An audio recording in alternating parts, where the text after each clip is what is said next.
start with an invocation. If you bow your heads with me. Gracious Heavenly Father, we thank you for this time that we can come together and do the county's work. Father, we pray for your guidance and your direction, and may it be pleasing in all that we say and do tonight to you. Father, we ask a special prayer of thanksgiving as we enter this season. Father, we ask that we all take time to remember our military personnel and first responders who are so often away from their families during holidays. We pray, Lord, that you'll keep them safe and covered with your protection. In Jesus' precious name we pray. Amen. Amen. Join me in the pledge. Pledge allegiance to the flag of the United States of America and to the republic for which it stands, one nation under God, indivisible, with liberty and justice for all.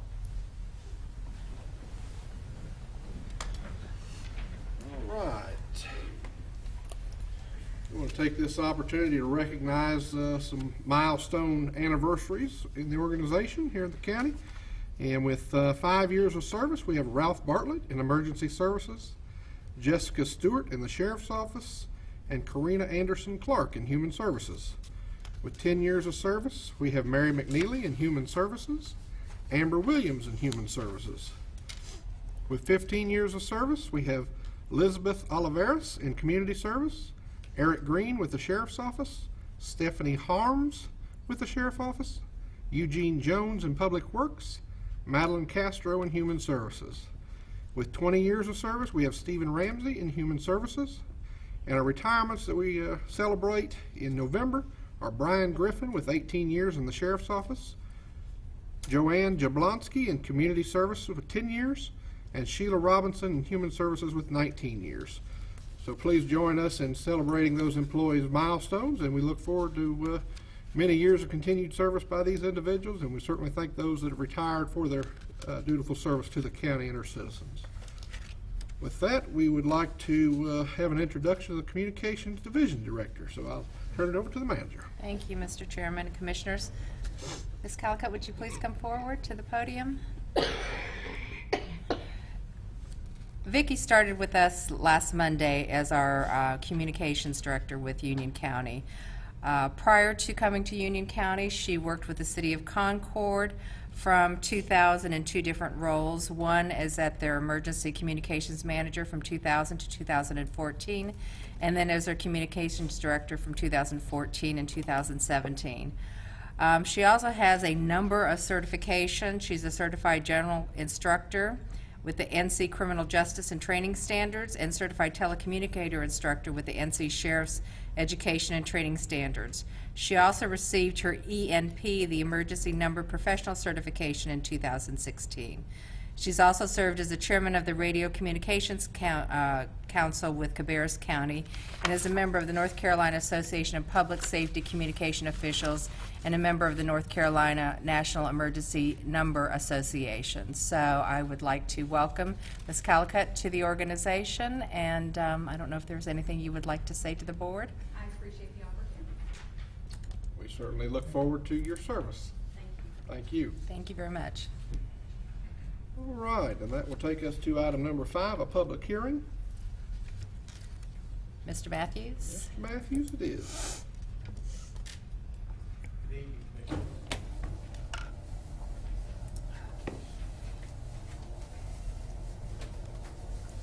What you have here tonight is a text change, request for a text change, public hearing on that item.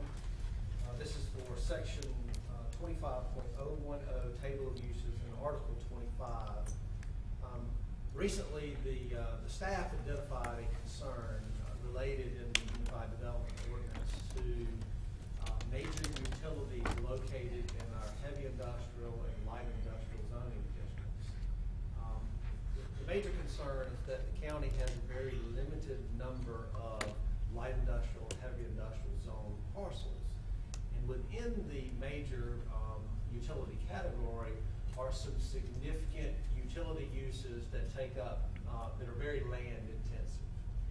So we talked with our economic development folks and our planning staff, and we've come up with a proposed text change that would help to limit the usage of major utilities within the heavy industrial and light industrial zoning October 3rd, this request was taken to the planning board.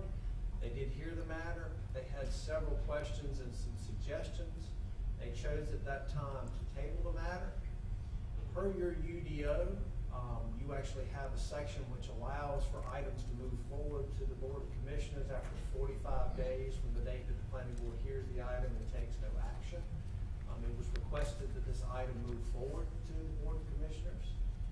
So you have that particular item here in front of you because of that. Just to let you know what the request is, you have uses here in your use table. And here in heavy industrial and light industrial, you'll see under utility, major and minor. Currently, under major utility, it is a use by right, which allows all types of utilities within that category. And it is a special use within light industrial. Then all of the remaining categories, it is also a special use. The request is to actually amend that table of uses such that you would now have that it would not be a use by right within heavy industrial. It would no longer be a special use permit within light industrial. This would allow for major utilities to be categorized and used with a special use permit in all other zoning districts if approved tonight, or if approved by the commissioners.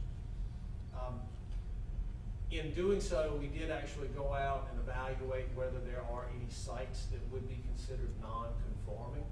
In other words, they already have a major utility on there that might affect this. It does not affect Union County utilities. We have a section within our ordinance that actually allows utilities for Union County pretty much on anywhere within the county. However, it would affect other utilities. The one that we did note was the city of Monroe. I want to show you that here. So there is a parcel here along Old Charlotte Highway across from the Baker's Fire Department. There is a water tower located on this property. It is zoned light industrial. We did reach out to the city of Monroe. We did ask them if they had any concerns with this, and the city expressed that they had no concerns with this issue. It is a fairly large parcel, a small parcel. It already has a water tower on it. The use would be allowed to be continued. It would not affect that use whatsoever. So the city was comfortable with that change if the board were to consider that change. I'll be happy to answer any questions you may have. I know this is not on the agenda tonight per your normal rules. However, I would suggest that you consider putting this on your agenda for tonight if possible. I'll have to answer any questions you might have. Any questions for Mr. Matthews?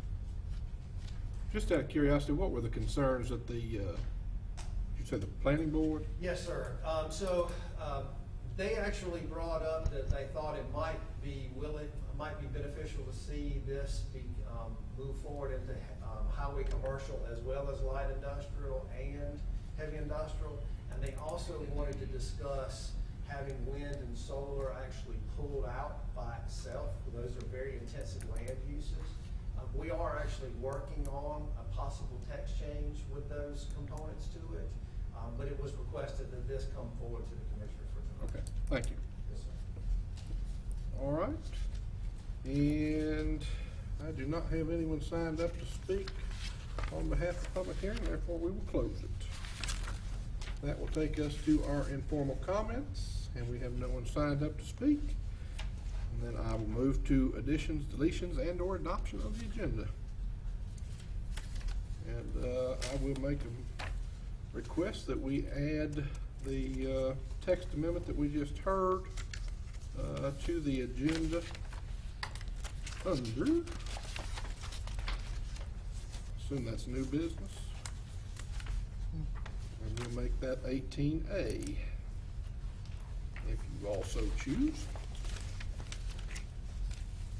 Any other additions, deletions? If not, Accept as amended. all right, we have a motion to accept the agenda as amended. All in favor, signify by saying aye. Aye. Aye, opposed, none. All right, that'll take us to our consent agenda. Motion to approve consent. Motion to approve consent. All in favor? Aye. Aye. Opposed? None. That will take us to, I believe, the item that we just added under new business.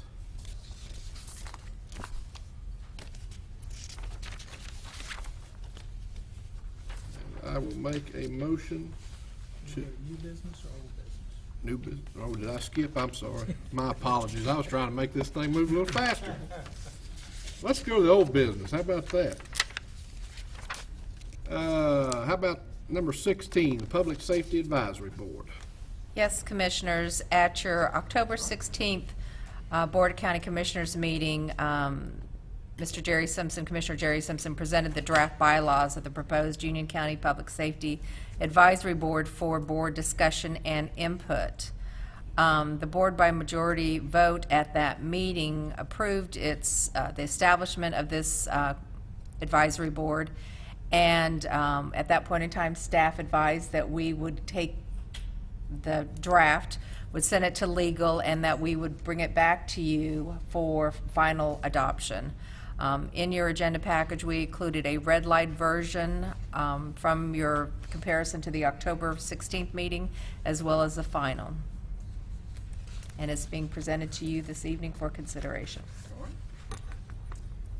Sure. Commissioner Simpson? Thank you, sir. First off, I'd like to thank staff in their diligent effort to put this information together for us. Just to regress a little bit in terms of how this came about, we have various committees that the commissioners are involved with, and it's important, I believe, that those committees be active and functioning. We had a fire commission that was one of those committees that from time to time we had and had not had commissioner involvement with that particular committee, but the fire commission had been inactive for quite some time, primarily due to the fact that we had made some changes with contracts and those kind of things. It was my concern that we don't need a committee out there and people can see it on the website and one thing or another and it's not functioning.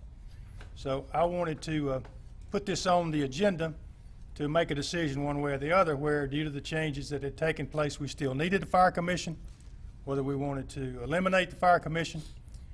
As a part of that discussion, I talked to several people and they thought that a much broader committee, a public safety committee, might better serve us. At this point, after discussing it with a number of different folks, and I believe you remember we had an update on the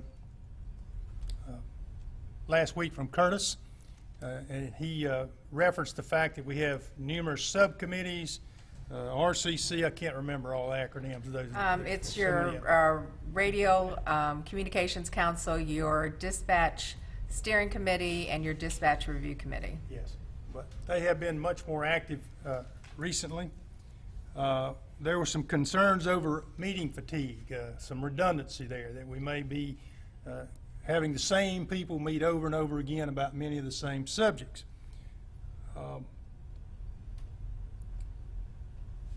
Another item that we're going to discuss this evening is fire funding. And it may be a concern of what that impact of those fire funding decisions may have on this decision. So, having said all that, I would move that we table this until we have moved further into the fire funding discussions. It may be that we need to revisit the fire commission, maybe reorganize it, look at it differently under the circumstances, and maybe put the overall public safety committee on hold. So my motion's to table. All right, we have a motion. Any discussion? I'll have to say I agree with Commissioner Simpson. I think we have some understandings that we need to clarify and get input from the respective communities that this will support. And I concur with that as well. With that, we'll take a vote. All in favor of tabling this, signify by saying aye. Aye. Opposed? None? All right. That will take us to item number 17. Also at your October 16th meeting, staff was requested to put together penny options with respect to fire fee districts and what staff has now referred to as the, for lack of a better word, the 6th fire tax district. Mr. Yates has put together some information. He has a very short presentation to go over with the board as it relates to the results of looking at various penny options in response to the board's request. Thank you. Manager, Commissioners, good evening. I'll be brief. I just wanted to take a few minutes and answer the questions as requested. Look at the penny value of what we term as the 6th district. As you know, we have 5 existing tax districts. And then looking at some of the options, we refer to this as the 6th as it represents kind of all the other tax districts. I want to take a quick refresh on the funding methods of fire funding in North Carolina, and then kind of give you the results of our financial analysis and talk a little bit about the caveats, because I think it's important to understand the nature of this analysis. If you remember back during our discussion of fire funding really takes 4 principal methods in North Carolina. There's the fire fee districts, and this is done by local act authority, and then there's only 2 counties that have that, us and another county and so forth. Rural fire protection districts, and we refer to that as a Chapter 69 district. We have 2 of those, and those are done by petition of the voters. Currently Stallings and Hemby Bridge represent those 2. County fire service districts, the Chapter 153A, Article 16 districts. Those are essentially special service districts related or used for fire services. We have 3 of those. That would be the Waxhaw district, Wesley Chapel, and the Springs, and then general county-wide tax. And I think it's important to know you kind of use a mixture of all of these different funding methods at this point. If you remember back, you have a penny, 0.04 county-wide tax that supplements the fire fee, as well as use some general fund dollars and so forth this last year.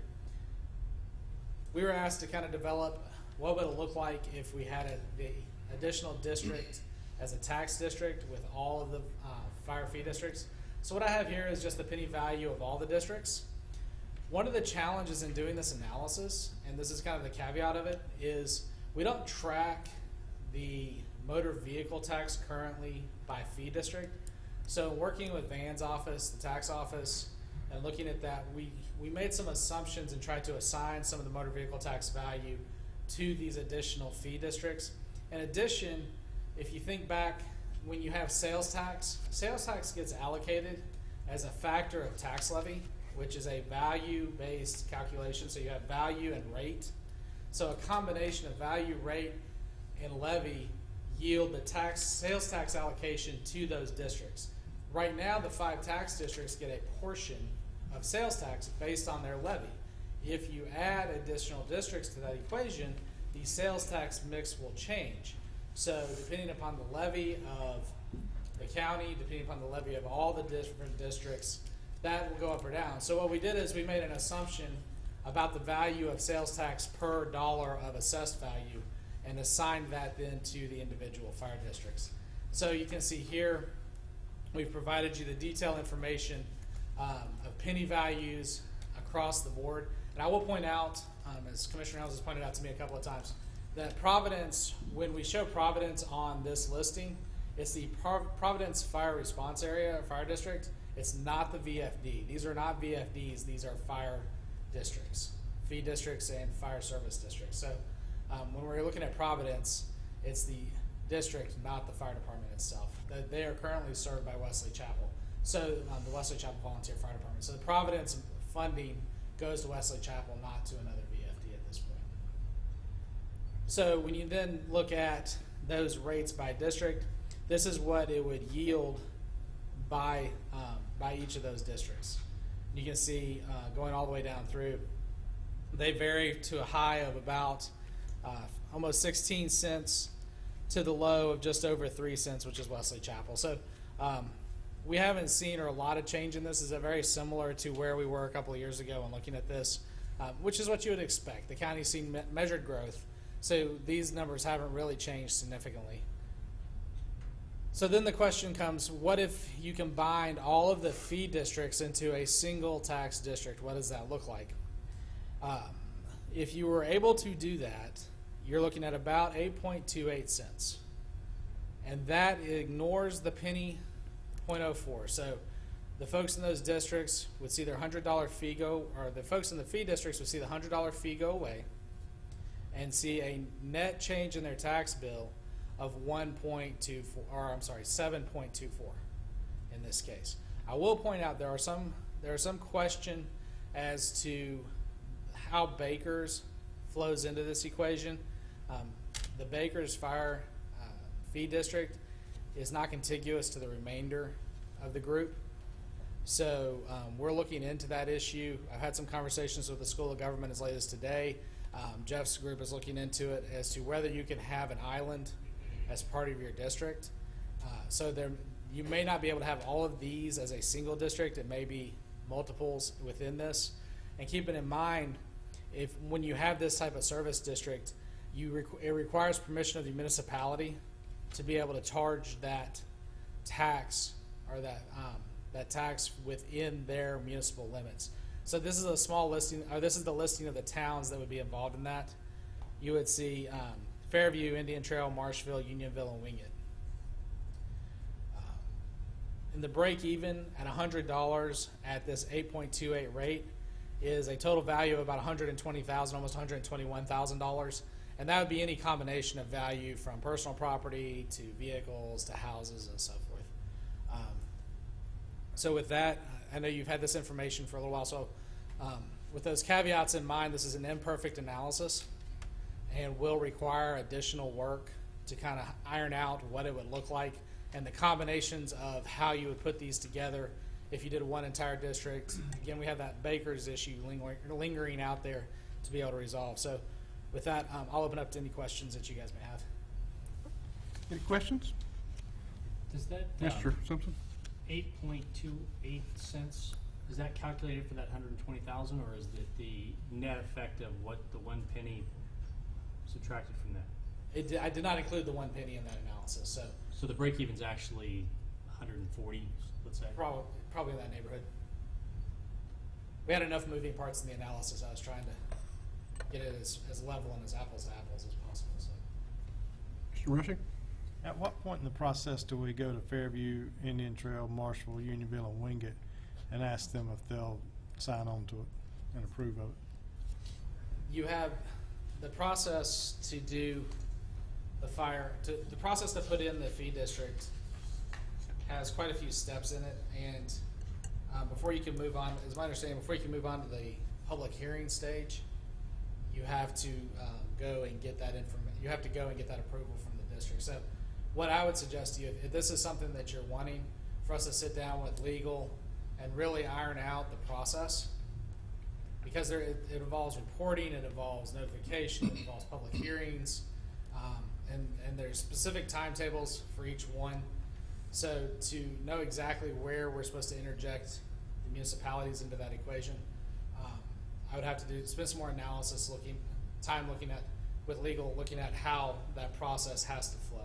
The reason I ask that is because before we expend a lot of staff hours and time on energy on this or debate on this, these towns need to be debating it whether or not they're going to accept that.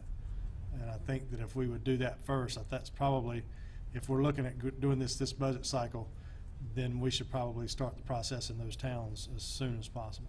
Well, and keeping in mind right now you have an RFP on the street to have a consultant to come in and look at the fire funding options. Will we still need approval from these towns to do it? Regardless of, if you were to use a tax district model, now the one that you do not need is the general county tax. So you can have a countywide, kind of what we have now. That doesn't require the approval of the towns, but I would imagine as one of the things that we've asked for as part of the RFP is that whoever that consultant is would reach out to the stakeholders involved. Right. So we can certainly encourage them to reach out to those units as well during that process. Because that would be my desire, is that before we even get far down the road, if one of these towns say no, we're gonna have to change the whole thing, right? One town can stop it. That is an option. There are multiple options with towns that Donut Hole, for instance, right now, Wingate, we don't charge within the municipal boundaries of Wingate, but however, Wingate provides direct support to the fire department. In this case, they provide a building and the debt service to go with that building. So there's, like I said, there's a lot of different options. Just because one town says no in this case, there are some different ways to approach their participation in firefighting, because the other option they could have, for instance, is like Wingate or Weddington in this case, they could have a direct contribution to the fire department negotiated between the town and the fire department for services within their municipal boundaries. And I think you'll see in Indian Trail there may be some interest in doing that depending upon the study that comes back. My understanding is in December, I believe. Yeah, I just really don't want to set us up for moving all this, and like I said, and then get to the end of it and say, oh yeah, and by the way, Fairview, would you like to do this? And they say, no, not interested. Because we expend a lot of energy, a lot of heartburn, a lot of concern, and then we don't do it anyway. So that would be my request.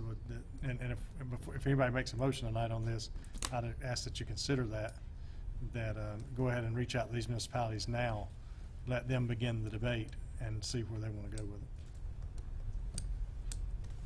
Vice Chairman? Yes, question. You and I are in Mineral Springs District, right? We know, we obviously know how many automobiles are in there because it shows up on my tax bill. We do, because they're a tax district. So But I guess my point is that with the massive computer powering that Union County and the state of North Carolina has, that report can be generated. But you'll have to ask for it.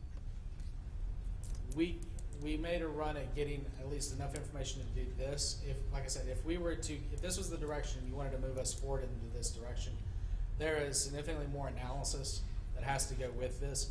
It's not perfect, but it's not materially off, plus or minus. To move the 828 up or down significantly, you'd have to be off quite a bit in value. We're not off so much so that it's going to materially change it, but to get the rate exactly right, and working with Van in his office, I'm not exactly sure what reports NCVTS can provide us.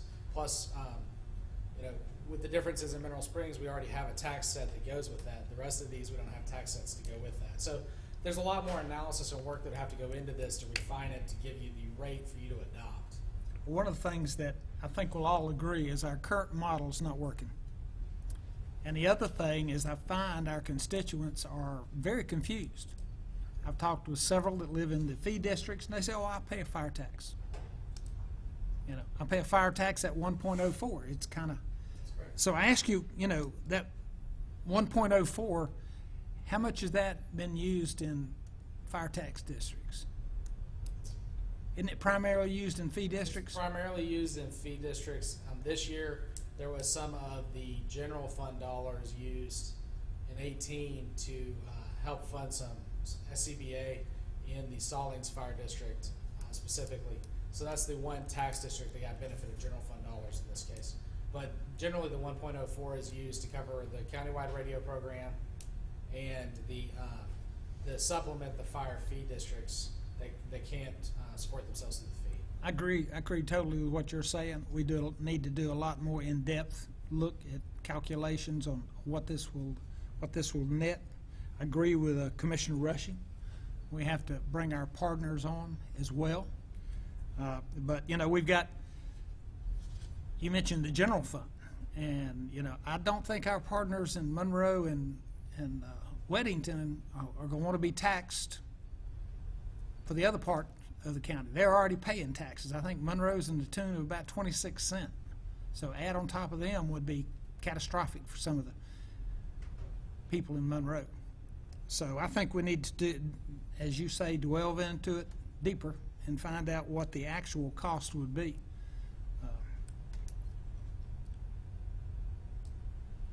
It's just, we don't know the details, and I'd like to see when you bring back the chart, because you shared a chart with me a couple weeks ago, and it was .78, 7.78, and now the new chart is 8.28. I'd like to see this, where this comes from, broken down by the residential tax, property tax, and then auto, and then your personal property, and then what the sales tax would be calculated. I think we need that information to move forward. Is that information that could be obtained? That is a fairly lengthy analysis, and I'd have to talk with Van about what's available. The sales tax is always going to be kind of a thumbnail estimate because of the factors that go into the sales tax. I'd have to really talk with Van and Robin in the tax shop to figure out exactly how detailed they can get, because really the challenge comes in where in the fire feed districts we don't have that tax set. So we know from the TR1s what we're collecting within those other 5 districts because they are a tax set. Within the feed districts, we don't maintain that, so NCVTS doesn't maintain that either. And when we managed our own tax system before the federal or before the state government did the whole thing, we were able to kind of loop in those addresses and try to get that information, or at least get as close as we could. Now that the state of North Carolina maintains that database, we don't have necessarily access to all that data like we have in the past. But I'm certainly willing to sit down and chat with Van and his team to try to figure out exactly how that works. I don't want to give you a time frame. I know it's longer than 2 weeks, particularly with the holidays. This is probably something, the earliest we could come back would be in January. And at the same time, you're going to have we have an RFP out to look at it, and this is the type of information that I'd imagine that consultant's going to also want to look at. So, I don't have a good answer to the question at this point. I just know some of the factors that are involved in it. Mr. Chairman, Yes, sir. I'd like to make a motion. I'd like to make a motion that we direct the county manager to reach out in the form of a letter to the towns listed here, the 5 municipalities listed, Fairview, Indian Trail, Marshville, Unionville, and Wingate.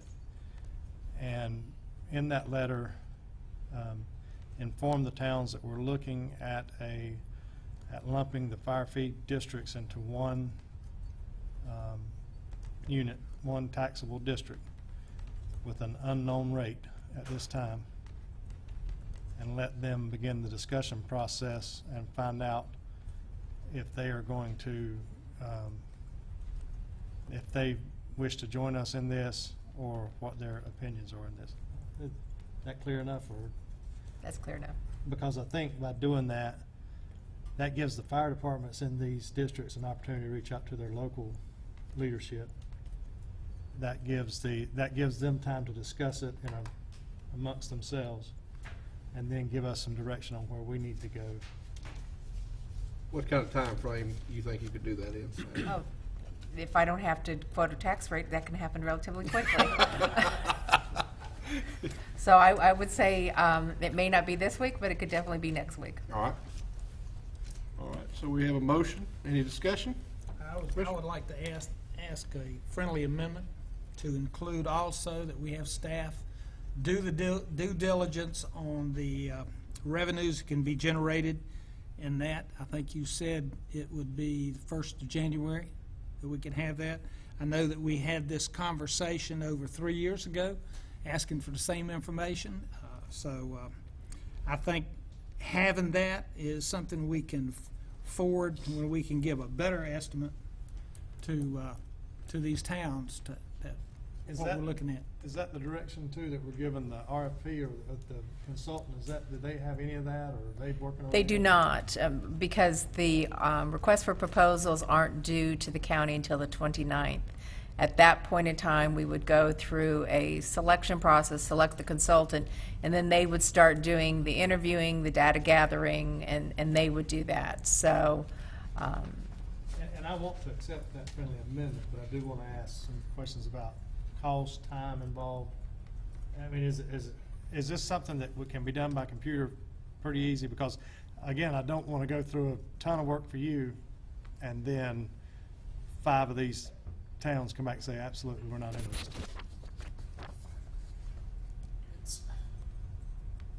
I guess it's hard to say exactly how long, and it's gonna be kind of between my office and Van's office as to how this comes about. And I haven't spent enough time with the data in the NCVTS system to kind of understand exactly the challenges in that.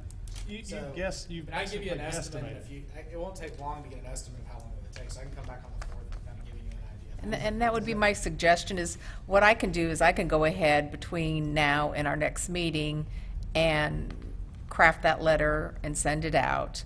At the same point in time, Jeff can work with tax administration and get an idea as to how long it will take to gather that information and bring it back to you on the 4th, so you can then make a determination. Does staff proceed forward in generating that information? Because they're gonna need information to go by in their meeting. The reason I'm saying an undetermined amount is because even if you say it's gonna be 8.28 cents, it could be 5 cents, it could be 10 cents, it could be 20 cents. It depends on what the budgets they come back with. You're never gonna nail a number down. I don't believe that we could say with a limit of 12 cents or a limit of 10 cents or a limit of 8 cents. I don't think we can make a limit on it, because at any time we're tying the hands of future boards with doing that. So the county commissioners would set the rate in this district. Is that right? Just like we Yes. do in the tax Right, districts now. yeah, so we would set the rates here too. It'd be a So similar process. we can't limit ourselves, so as long as we know, right now we know it's gonna be like 6 to 10 cents, roughly, estimation. But it could be 12 or 20 or whatever in the future, so the towns need to understand that they're not gonna be setting that rate, that we are. And if they're interested in doing that, and if the fire departments are interested in combining here, then we move forward. But yeah, get the information, if that's fine, I'm fine with that friendly amendment, if that's doable. What I would recommend is, let us kind of get together the plan for how we pull this data together, and let me talk with the tax administration folks, because I really don't want to promise something that I can't deliver, because I don't know exactly how. But you'll begin We can take working a on look it. at That's it, what and by you're the 4th, we can give you the. How about I offer a second friendly amendment? How about we separate the two motions, and we'll keep your motion in place, and we'll add a second motion to have staff present to us That's fine. on December 4th No problem. what the time frame would be. Would that be fair to everyone? All right. Because I think one of the things that, if we're hiring a consultant without that kind of information, I don't think they're gonna be effective. Okay. And, I hate to go spend, $50,000, $60,000 on a consultant, come back and say, I don't have what I need. All right. Any further discussion? I'm just trying to understand, you're asking the towns to make a decision based on information that we don't have? No, I'm at the towns, we have a figure before us of a guesstimate of 8.28 cents. The towns need to bless the concept of a district that covers all these towns. If they refuse to do that, let's say Unionville Fire Department goes to their town council and they say, we absolutely don't want this, we hate this idea, we're not gonna support this idea, then Unionville Town Council may not support it either. And then that way, if we get to the end of the process and somebody doesn't like something, we've wasted all of our time like we did like we've done many times before.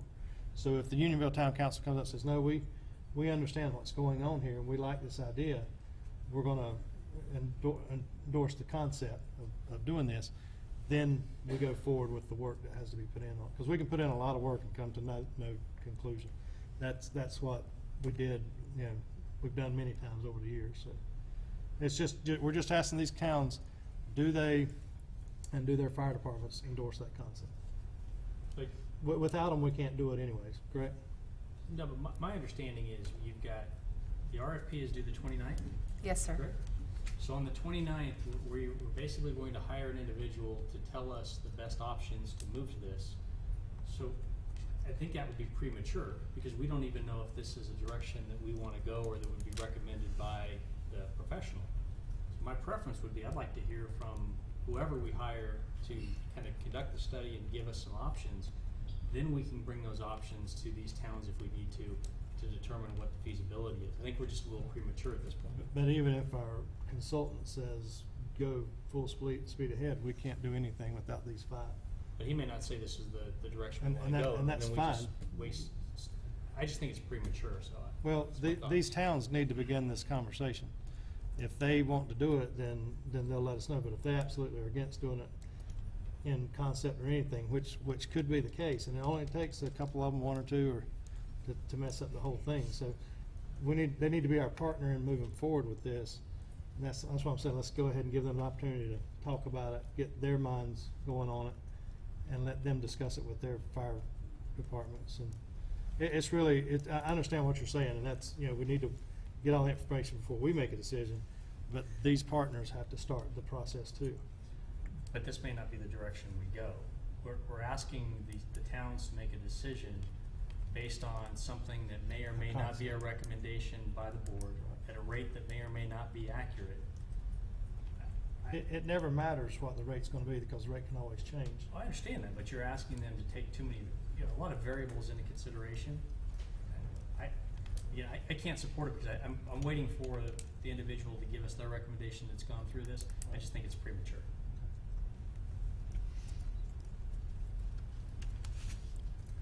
Maybe a letter, more so just let them know we're working on it. Because they may not be watching our regular meetings to understand what we're addressing.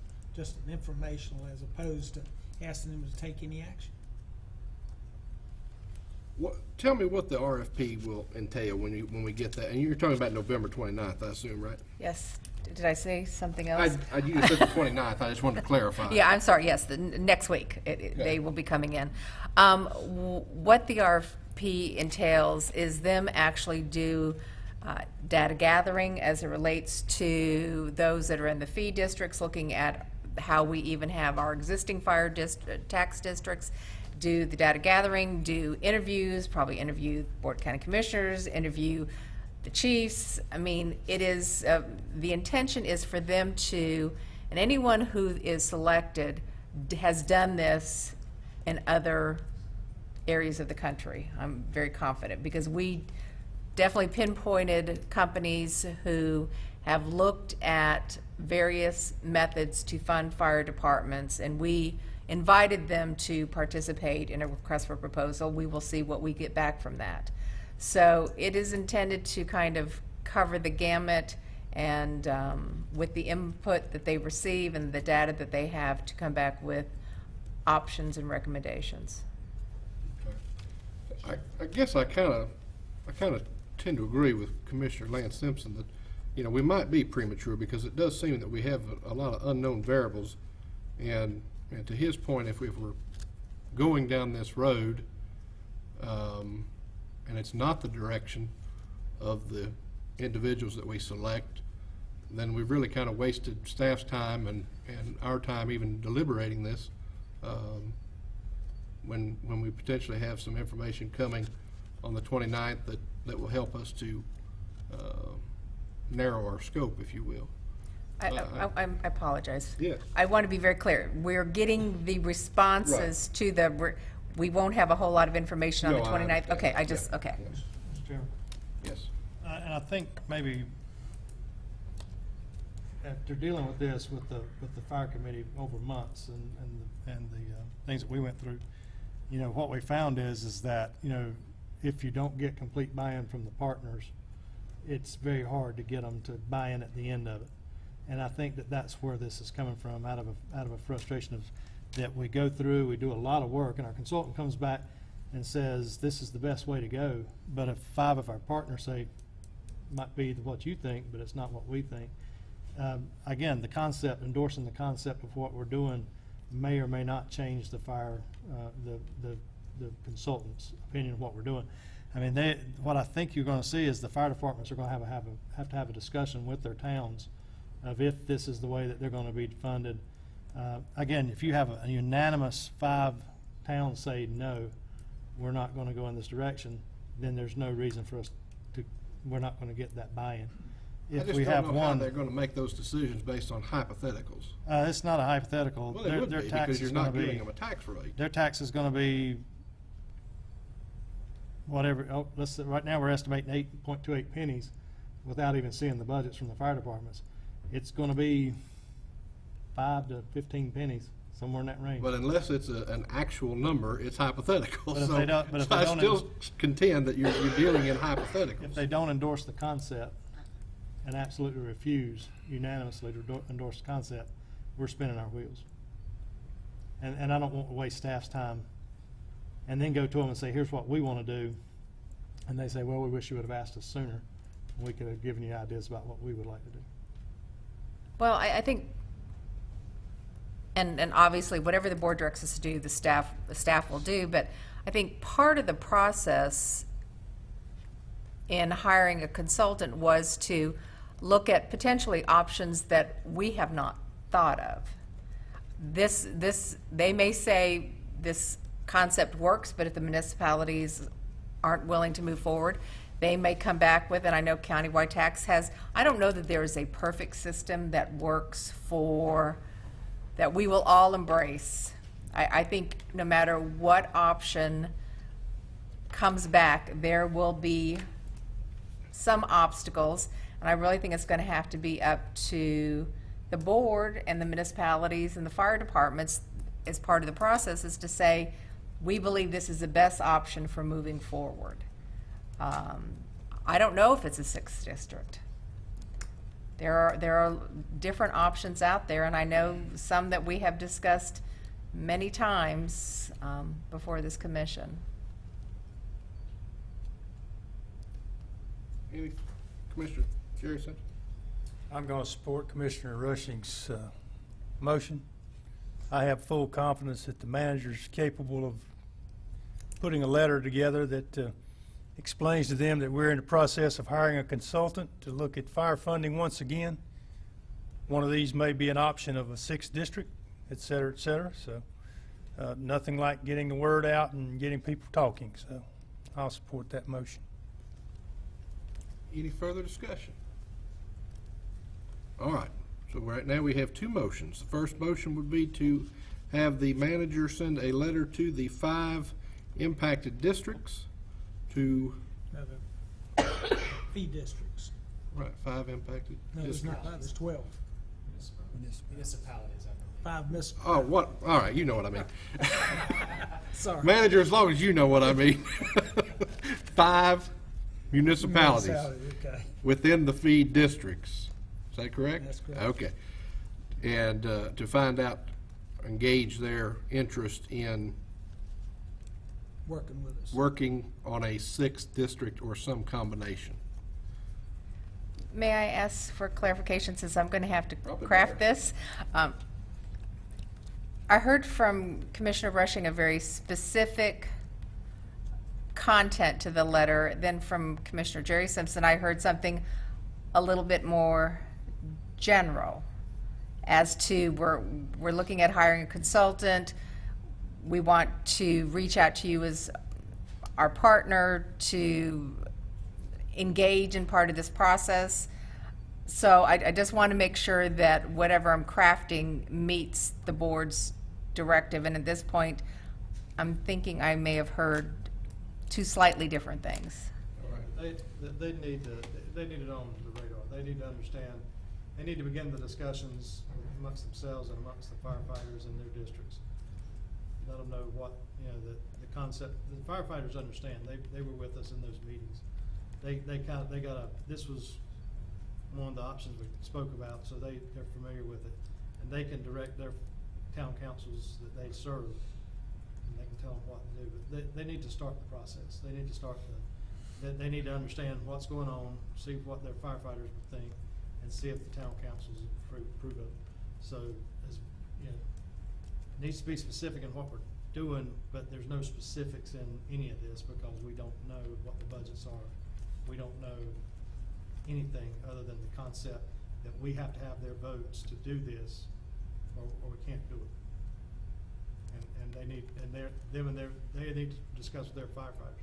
We were very careful in recent meetings to talk about that we're very specific in what we're saying. The direction would be to let these municipalities, ask these municipalities to gauge the support in their councils for this concept. You mean support or their participation in making the right decision? Their support and for the concept that we're gonna go to a 6th district. And that's one of the options we're looking at. Without them, we can't do it.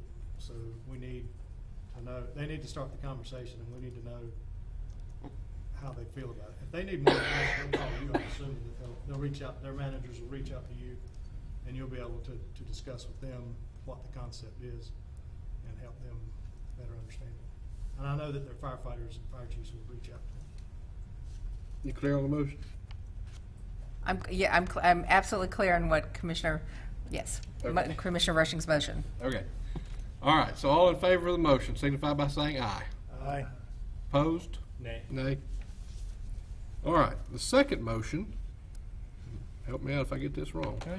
Direct staff to provide information at the 12-4 meeting on the information that can be retrieved and a time frame in which we can expect it. I think that's a fair statement.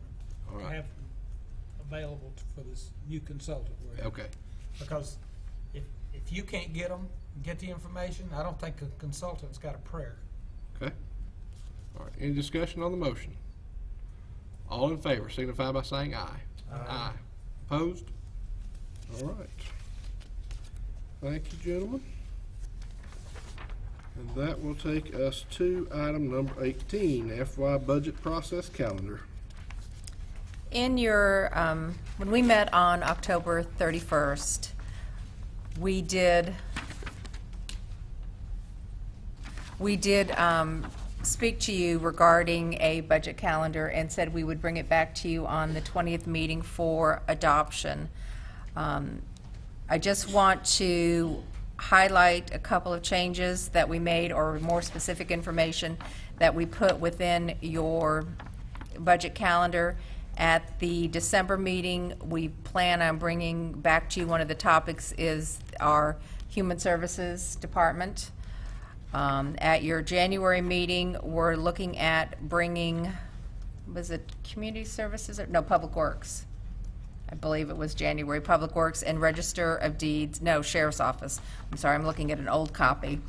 At your February meeting, bringing Community Service and BFD budget proposals. At your March meeting, bringing your capital planning as well as the Register of Deeds. And then at your April meeting, bringing reappraisal in EMS as well as a Board of Education joint meeting. Those were the slots that we had as open, that we have put in those additional, based upon the input we received from you on October 31st.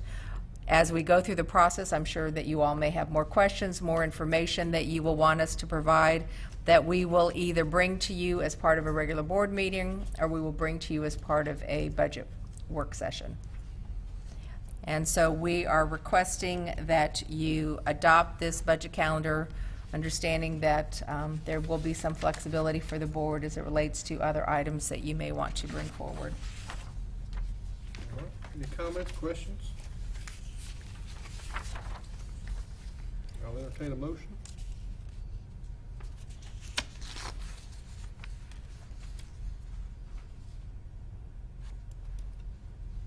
Motion to adopt the fiscal year 19 budget process calendar. All right. Have a motion, any discussion? All in favor, signify by saying aye. Aye. Opposed? None? All right. That'll take us to item number 18A, which was the proposed text amendments. And I'll make a motion that we approve the amendment to section 25.010 under allowed use and adopt the statement of consistency along with it. Any discussion on the motion? All in favor signify by saying aye. Aye. Opposed, none. That will take us to item number 19, appointments to boards and committees. Looks like we have two individuals signed up to serve on the Adult Care Home Community Advisory Committee, and both of those individuals are currently on the board and looking for reappointment. Motion to reappoint both members. All right, we have a motion to reappoint Mr. Adubato and Mr. Lubineski. Forgive me if I've mispronounced your name. All in favor of the motion signify by saying aye. Aye. Opposed, none. And it looks like Matt Norwood's term on the Nursing Home Advisory Committee expired in September, and he has submitted for reapplication. Motion to reappoint Mr. Norwood to Nursing Home Advisory Committee. We have a motion. All in favor? Opposed, none. And that will take us to item number 20, review of the financial policies.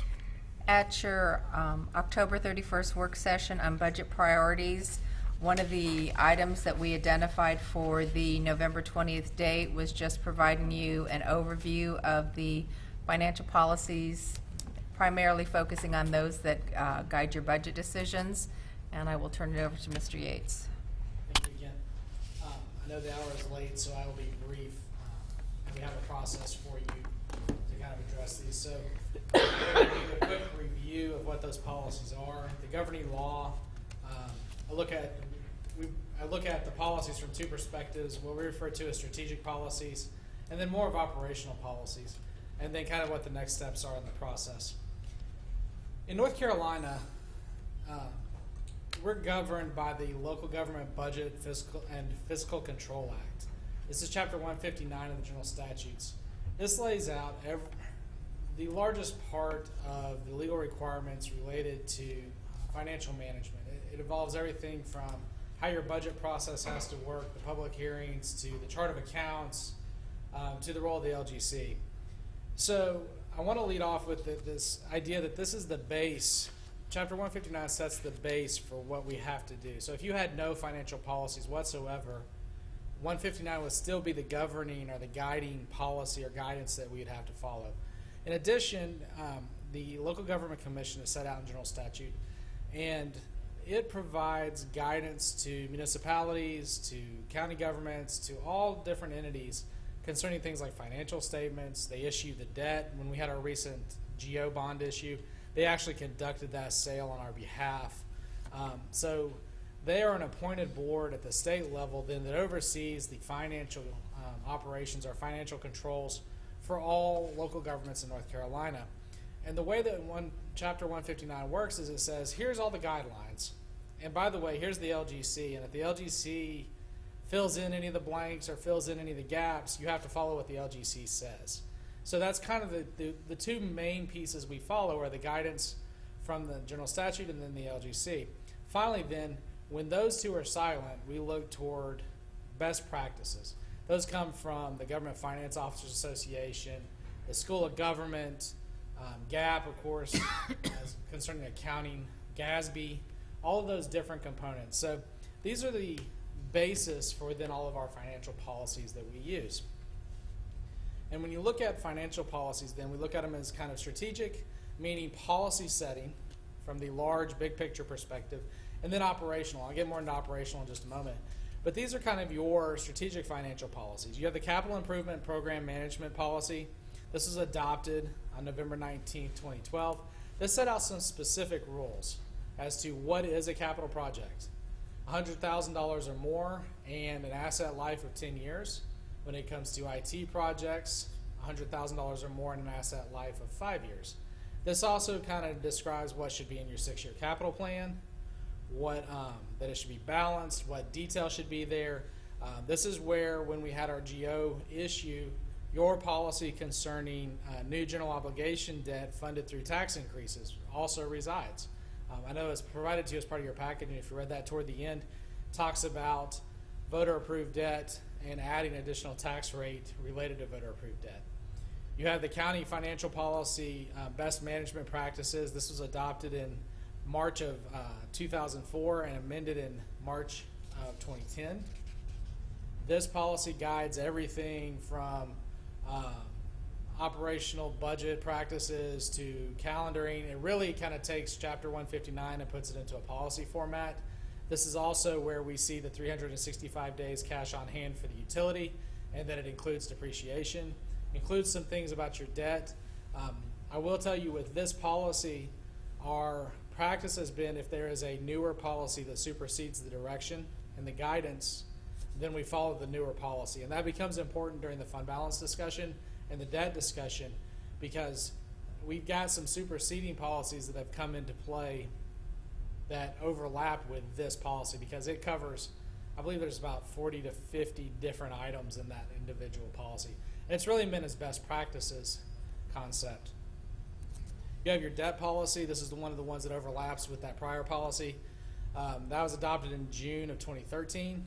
That provides how we should sell our bonds. The refunding and restructuring, that's the primary role of that policy. Kind of tells us what our benchmarks are for doing refundings and so forth. How that debt service should be structured. Again, this is in accordance with 159 in the LGC direction. Your fund balance policy. Your fund balance policy actually is adopted every year as part of your budget ordinance.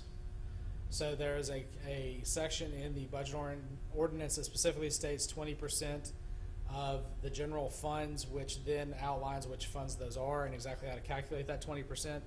I will note also that the LGC provides guidance to counties and municipalities concerning what level of fund balance you should have, and they monitor that, and if you are out of compliance with what they believe it should be, then you will get some contact from them and some additional requested information and ongoing dialogue related to that. We had the school funding formula policy. It was adopted in March of 2013, suspended in April of 2014, and it sits out there as suspended at this point. Then we have some operational policies. Your capital asset policy, adopted in October 2014, deals primarily with what our capitalization thresholds are for accounting purposes. The cash handling policy, adopted in 2015, that tells us how we're going to account for and handle cash, again in accordance with the general statutes. The donations policy, adopted in April of 2015, tells us how we'll handle and the rules and the guidance for handling donations. Investment policy, adopted in 2001, last amended in 2005.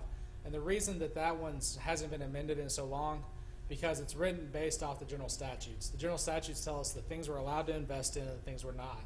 So really basically what it says is that we're going to follow the general statutes, and as they change, we've been able to change with them. The not supplanting policy, which was adopted in February of 2013, and that policy simply just says that if there's a program paid for by another entity, such as the state or federal government, that it cannot be assumed that the county is going to pick up that program and fund it with general fund or tax dollars, that there will be some discussion and some analysis of that. It doesn't say you can't do it, it just says that it shouldn't be assumed that if there's another entity paying for that program, that we're just going to pick that cost up and continue to fund it. Your petty cash and change fund policy from 2000 follows the general statute guidelines. The procurement policy, approved in 2014. This outlines kind of how we procure things. We have a little stronger, a little more stringent procurement policy than what the general statutes prescribe. Again, they set the floor. We chose to, you as a board chose to be a little more stringent than that. And also keep in mind, the contracting authority is not established through the procurement policy, but established annually through your budget ordinance. And this is where you find the manager's authority to contract for anything less than $100,000 with reporting requirements. Our travel policy, adopted in February of 2014 and amended in April. If you remember, that was a correction to account for sheriff's deputies and how they travel to try to accommodate their needs specifically. But that gives us a process and guidelines as to how we pay for travel and so forth, business travel in the county. So that's the primary financial policies that we use within the county. What I would suggest to you, and I know I went through them fairly quickly, is that we should review those policies, or the strategic policies to ensure the compliance with general statute and best practice, and then also look at updating them. We could also then take a look at any duplicate or obsolete policies. It's probably a good time then to clean some of those overlapping issues up and eliminate, for instance, like the school funding policy. Since it's been suspended now for 3 years, going on 4 years, it probably is time to take that one off the books, for instance. And then addition of any needed or missing policies in accordance with the best practices. Because a lot of these now we're coming out 3, 4, 5 years or longer for a lot of them. So what I would recommend to you is if you would so choose, then we could take that process as part of our budget process and kind of walk through those policies on an individualized basis in context, and kind of talk a little bit about what purpose they serve and why they are what they are. Because again, it covers, you can see the breadth of issues. It covers everything from what we invest our money in, to how we handle our cash, to how we procure things, to what our fund balance should be.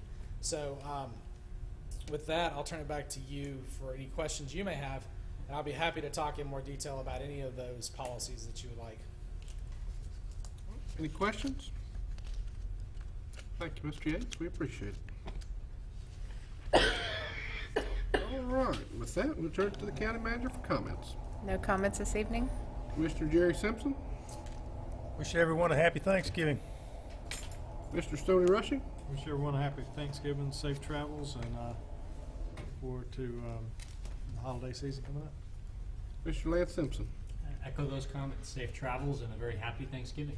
Vice Chairman Helms. Yes, wish everyone a happy Thanksgiving, and I also like to thank the city of Monroe for the outstanding air show that they put on. It is highly admired by the surrounding communities, and it represents Union County as a whole very well. And that, good evening. All right. And I will also just wish everyone a happy Thanksgiving. With that, I'll make a motion we adjourn. All in favor? Aye.